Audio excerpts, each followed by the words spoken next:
নবীকে পরীক্ষা করেছেন কি করেন নাই? মাসাতহুমুল বাসা ওয়াদ-দাররা ওয়া যুলজিলু হাত্তা ইয়াকুল আর-রাসূল ওয়াল্লাযীনা আমানু মা'আহু মাতা নাসরুল্লাহ আলা ইন্না নাসরুল্লাহি করিব। কিসের পরীক্ষার সম্মুখীন আমরা হয়েছি? আমরা মুসলমান, সুন্দর সুশৃঙ্খলভাবে ধর্মকে পেয়ে গিয়েছি, অথচ আল্লাহর প্রশংসা করতে জানি না। ঠিক কিনা বলেন? অথচ আল্লাহ রাব্বুল আলামিন সকল মুমিন বান্দাদেরকে উদ্দেশ্য করে কোরআনুল কারীমের মধ্যে বলেন, ওয়ালানাবলুওয়ান্নাকুম বিশাইইম মিনাল খাউফি ওয়াল জু'i ওয়া নাকসিম মিনাল আমওয়ালি ওয়াল আনফুসি ওয়াস সামারাত।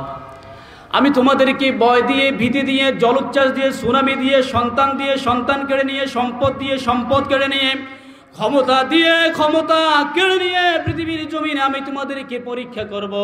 তবে ওই পরীক্ষার সময় যারা সবর ইখতিয়ার করবে তাদের জন্য হলো সুসংবাদ। তাদের জন্য কি? কেমন ধরনের সুসংবাদ? আল্লাহ রাব্বুল আলামিন বলেন, ইন্নাল্লাহা মা'আস সাবিরিন। যারা সবর ইখতিয়ার করে, ধৈর্য ধারণ করে, তাদের সাথে থাকে যিনি, তিনি কে? জোরে বলেন না, তিনি কে? আল্লাহ রাব্বুল আলামিন। সুতরাং সব সময় প্রশংসা করতে হবে কার? আরো জোরে বলেন, রাজি আছি তো ইনশাআল্লাহ? আমার সাথে সকলে কণ্ঠকে ছেড়ে দিয়ে বলেন, আলহামদুলিল্লাহ।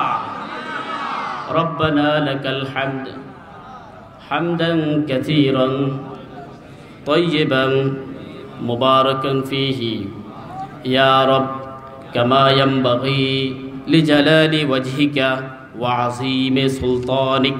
প্রশংসা করলাম কার? আল্লাহ রাব্বুল আলামিন। আমাদেরকে সব সময় প্রশংসাকারীদের মধ্যে শামিল রাখুন। সকলে বলি আমিন। আরো জোরে বলি আমিন। আপনাদের কি কষ্ট হচ্ছে? খারাপ লাগতেছে? আমি কিন্তু বেশি সময়ের জন্য উঠি নাই।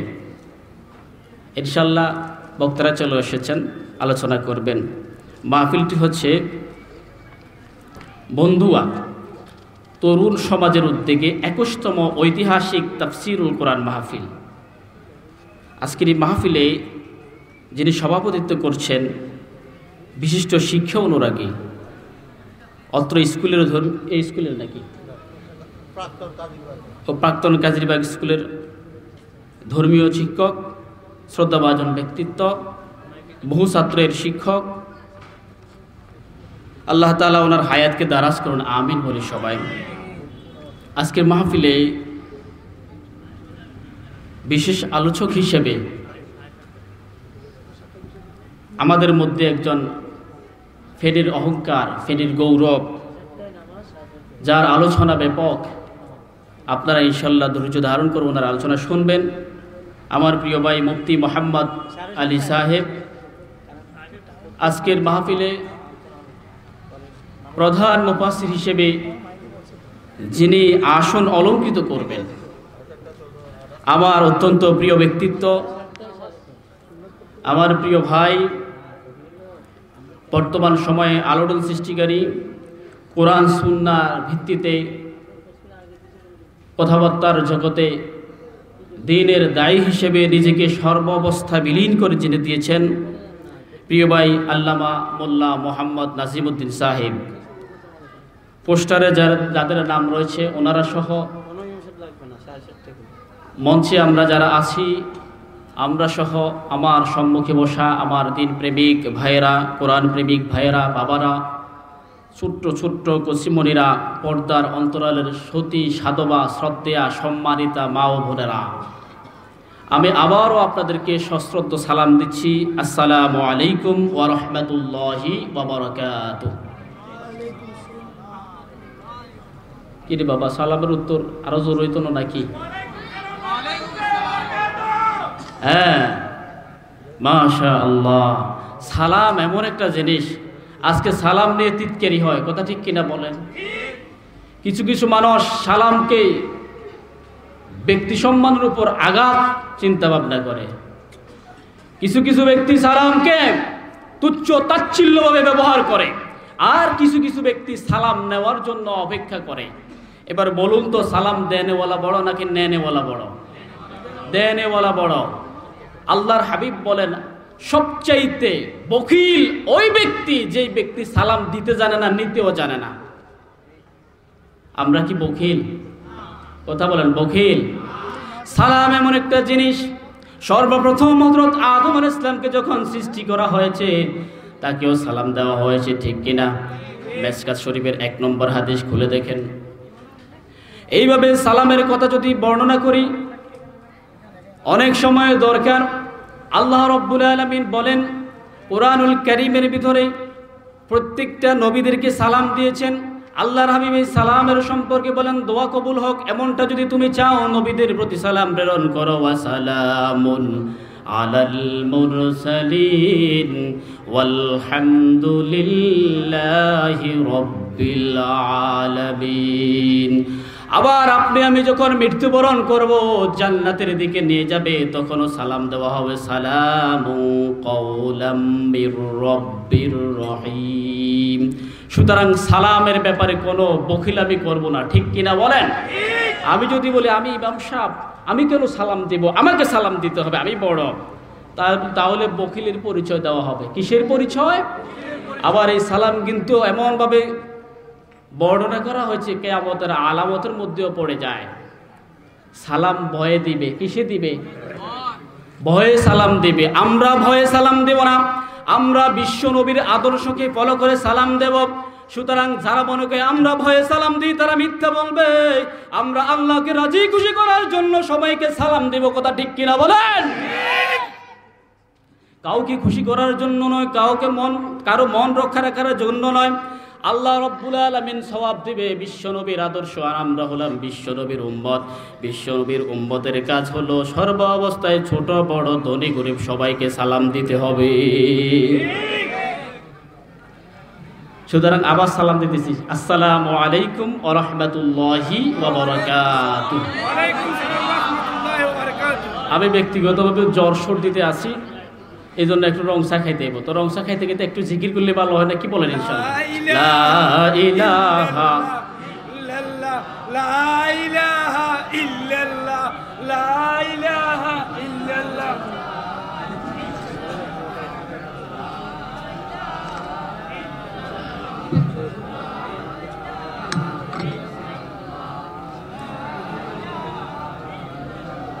লা ইলাহা ইল্লাল্লাহু মুহাম্মাদুর রাসূলুল্লাহ সাল্লাল্লাহু। 21তম মাহফিল। এই মাহফিল কিয়ামত পর্যন্ত চলবে ইনশাআল্লাহ। কথা বলেন না ইনশাআল্লাহ। মাহফিলে আসতে লাভ আছে না নাই? ইবনে আব্বাসের বর্ণনায় আল্লাহর হাবিব বলেন, যেই ময়দানে কোরআনের মাহফিল হয়, ওই কোরআনের মাহফিলে আসা মানুষগুলো মাহফিল শেষে বাড়িতে চলে যাবে।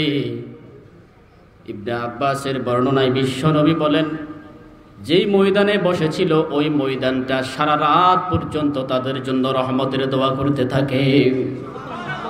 এক বর্ণনায় আছে সারা রাত পর্যন্ত, অন্য বর্ণনায় আছে আগামী বছর মাহফিল হওয়া পর্যন্ত, আরেক বর্ণনায় আছে কিয়ামত পর্যন্ত ওই ময়দান যারা এসেছিল তাদের জন্য আল্লাহর কাছে রহমতের দোয়া করতে থাকে।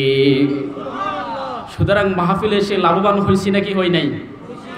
মাহফিল হবে, মাহফিলে থাকবো, কোরআন হাদিসের আলোকে কথা শুনবো। বিশ্বনবী বলেন, কোরআনের মধ্য থেকে একটি শব্দের ব্যাখ্যা, আংশিক ব্যাখ্যাও যদি নিজে আমলের উদ্দেশ্যে শিখি, ওই শিখার দরুন যে সময় ব্যয় হয়েছে আল্লাহ রাব্বুল আলামিন তার আমল নামায় 500 নফল নামাজ পড়ার সওয়াব দিয়ে দিবে। সুবহানাল্লাহ। সুতরাং আমরা যারা আসছি আমরা লাভবান নয় কি? আবার নাযাত আলাইহিমুস সাকিনা, সাকিনা নাজিল করতেছেন কে? আবার আল্লাহ আমাদেরকে নিয়ে, ফেরেশতাদেরকে নিয়ে মজমায় বসে গেছেন। ফেরেশতাদেরকে বলেন, ও ফেরেশতারা তোমরা কোথায় গেলে? জমিনে গেলাম। জমিনে ওই মানুষগুলো জড়ো হলো কেন? আল্লাহ গো, আপনার কোরআন থেকে, হাদিস থেকে আপনার যত গুণকীর্তন আছে সবগুলো দাদা বর্ণনা করতেছে। আল্লাহ রাব্বুল আলামিন বলেন, ও ফেরেশতারা আমার গোলামগুলো কি আমাকে দেখেছে? ফেরেশতারা বলবেন না। জান্নাত কি তারা দেখেছে? না। জাহান্নাম কি দেখেছে? না। তারা কিছু না দেখার পরেও আমি আল্লাহর ভয়ে তারা ওইখানে ময়দানে জড়ো হয়েছে। ও ফেরেশতারা, তোমরা সাক্ষী থেকো, আমি আমার গোলামের সমস্ত মনের আরাধনা কবুল করে নিলাম। সুবহানাল্লাহ। সুতরাং মাহফিলে আসছি, লাভবান হয়েছি কিনা? আরো কিছু বলতাম মাহফিল সম্পর্কে, তবে আজকে কিছু কথা বললেই নয়। এই কোরআনের মাহফিলগুলো বাংলাদেশের ইতিহাস, ঐতিহ্য, বাংলাদেশের ইসলাম প্রচারের ক্ষেত্রে, ঈমান আকীদা রক্ষার ক্ষেত্রে গুরুত্বপূর্ণ ভূমিকা পালন করে আসছে। কথা ঠিক কিনা বলেন? এত বেশি এই মাহফিলগুলো বাংলাদেশি ঈমান আকীদার গুরুত্ব বহন করছে, অবাক হয়ে যায় অন্য অন্য বিশ্বগুলো। চিন্তাধারা করলো বাংলাদেশে এত বেশি মানুষের ঈমানের তাজাল্লি কেন?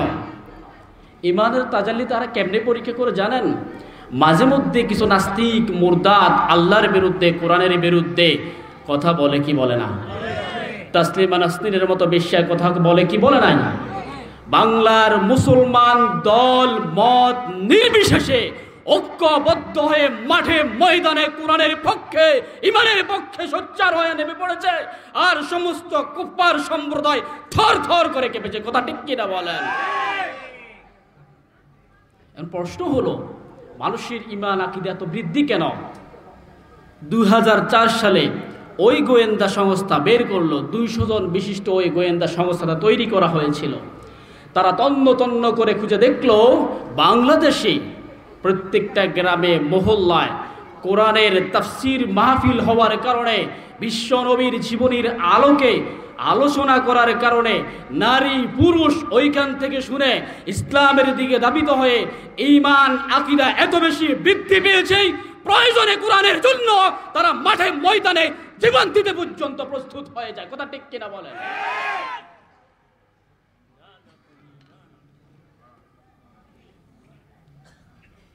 এই জন্য এই মাহফিল চলবে ইনশাআল্লাহ, ইনশাআল্লাহ। এই মাহফিল কোনো রাজনৈতিককে প্রতিহিংসামুখী করার জন্য নয়। কথা ঠিক কিনা বলেন? এই মাহফিল আখিরাতের জন্য, আখিরাতের পথকে সুগম করার জন্য। কারণ মুমিন বিশ্বাস করে পৃথিবী মুমিনের জন্য জেলখানা। কি খানা? আদ-দুনিয়া সিজনুল মুমিনি ওয়া জান্নাতুল কাফির, বলেছেন মুহাম্মদ সাল্লাল্লাহু। মুমিন দুনিয়ার জিন্দেগিতে জেলখানার মতো, মুমিনের জীবন আখিরাতের জীবন। মুমিন এই দুনিয়াটাকে এমনভাবে নেয়, এখানে আমার ব্যক্তিগত কোনো কিছু থাকবে না, এইখানে আমি যা কিছু করব সব কিছু আল্লাহর হুকুম এবং নবীজির তরিকায় করব। ঠিক কিনা বলেন? আর ইসলাম মানেই হলো আত্মসমর্পণ করা। তো এই কোরআনের মাহফিলগুলো দেখে এখন চিন্তা করলো এই কোরআনের মাহফিলগুলো বন্ধ করতে হবে। বিভিন্ন অজুহাতে, বিভিন্ন পায়তারায় কোরআনের মাহফিল বন্ধ করার ষড়যন্ত্র করছে। কথা ঠিক কিনা বলেন? আমি কোনো রাজনৈতিক বিষয়ে বলতেছি না। শেখ মুজিবুর রহমান বাংলাদেশের একজন উজ্জ্বল নক্ষত্র, যার জনপ্রিয়তা আকাশচুম্বী। ওই ব্যক্তি ইসলামিক ফাউন্ডেশন বাংলাদেশে প্রতিষ্ঠাতা করেছেন 1975 সালের 22 মার্চ, যেটা ইসলামের খেদমতে অনেক গুরুত্বপূর্ণ ভূমিকা পালন করছে। তারই সুযোগ্য কন্যা শেখ হাসিনা ওইটাকে আরও প্রসারিত করেছেন। আজকে প্রায় সারা বাংলাদেশে 80,000 গণশিক্ষা কেন্দ্র, সহজ কোরআন শিক্ষা কেন্দ্র রয়েছে এবং সারা দেশে 510টি মডেল মসজিদ রয়েছে। আমি বলতে চাই, যারা প্রকৃতপক্ষে আওয়ামী লীগ করে ওরা কোনো কোরআনের বিরোধিতা করে না, মাহফিলের বিরোধিতা করে না। কথা ঠিক কিনা বলেন? মাহফিলের বিরোধিতা করে তারা, যারা রাম এবং বামের দালাল হয়ে কোরআনের আইন বাংলাদেশে বাস্তবায়ন করতে চায় না, কোরআনকে দেখতে পারে না, ইসলামকে দেখতে পারে না, ওই মুরগি ছোড়ারাই ইসলামের বিরোধিতা করে। কথা ঠিক কিনা বলেন? মাহফিলের বিরোধিতা করে, কিন্তু মূলত আওয়ামী লীগ বলেন, বিএনপি বলেন, এরা মাহফিলের বিরোধিতা করে। মুরগি ছোড়ারে আপনারা চিনেন নেই? তার নাম কি? শাহরিয়ার কবির নাকি? এতে কয় অতে ওযু এটা বলা যাবে না, আতে আজান এটা বলা যাবে না। টকশোতে আয়সা কেন বলা যাবে না? কেন কয় যে প্রথম থেকে শুরু করে বাচ্চার ভিতরে ধর্মীয় সাম্প্রদায়িক উস্কানি ঢুকে যাবে। আর আমাদের বিশ্বনবী সাল্লাল্লাহু, জোরে বলেন, মুহাম্মাদুর রাসূলুল্লাহ সাল্লাল্লাহু আলাইহি ওয়াসাল্লাম বলেছেন, সর্বপ্রথম যখন জবান চালু হয় তাকে পড়িয়ে দাও লা ইলাহা ইল্লাল্লাহু মুহাম্মাদুর রাসূলুল্লাহ। আমরা মুসলমান আমাদের সন্তানকে এই কালিমা শিখানোর মাধ্যমে ধর্মীয় জ্ঞানে জ্ঞানিত করার লক্ষ্যে সর্বাত্মক চেষ্টা করে যাব। তাতে করে যদি মুরগি চূড়ার গায়ে আরো কিছু গায়ে কিছু আসি তো কোনো অসুবিধা নাই। কথা ঠিক কিনা বলেন? রাজি আছি তো ইনশাআল্লাহ? আরো জোরে বলেন, রাজি আছি তো?